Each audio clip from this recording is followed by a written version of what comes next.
রোহিঙ্গা সংকট নিয়ে জাতিসংঘ সদর দপ্তরে অনুষ্ঠিতব্য উচ্চ পর্যায়ের আন্তর্জাতিক সম্মেলনের আগে বাংলাদেশের প্রধান উপদেষ্টা অধ্যাপক মোহাম্মদ ইউনূসের সঙ্গে বৈঠক করেছেন জাতিসংঘের শরণার্থী বিষয়ক হাইকমিশনার ফিলিপ্পো গ্রান্ডি। স্থানীয় সময় সোমবার নিউ ইয়র্কে এই বৈঠক অনুষ্ঠিত হয়।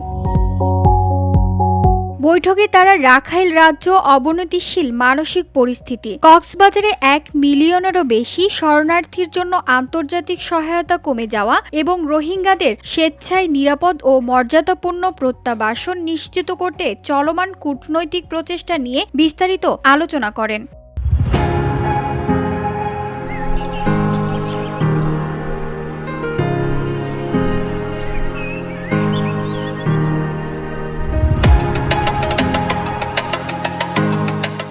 প্রধান উপদেষ্টা জানান, গত 18 মাস প্রায় 1,50,000 রোহিঙ্গা বাংলাদেশে আশ্রয় নিয়েছে। এতে মানবিক সংকট আরও ঘনীভূত হয়েছে এবং আঞ্চলিক উত্তেজনা বেড়েছে। তিনি আশা প্রকাশ করেন, মঙ্গলবার অনুষ্ঠিতব্য ঐতিহাসিক আন্তর্জাতিক সম্মেলনে একটি সুস্পষ্ট রোডম্যাপ উপস্থাপিত হবে।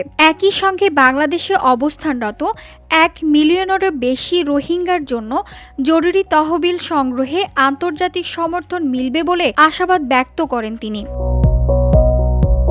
হাইকমিশনার গ্রান্ডি গত মাসে কক্সবাজারে অনুষ্ঠিত আঞ্চলিক সম্মেলনের প্রশংসা করেন, যেখানে প্রথমবারের মতো রোহিঙ্গা কমিউনিটির নেতারা 4 দিনব্যাপী আলোচনায় সক্রিয়ভাবে অংশ নেন। তিনি বলেন, সংকটের টেকসই সমাধান নিশ্চিত করতে বাংলাদেশকে প্রধান বৈশ্বিক শক্তিগুলোর সঙ্গে কূটনৈতিক যোগদান আরও জোরদার করতে হবে।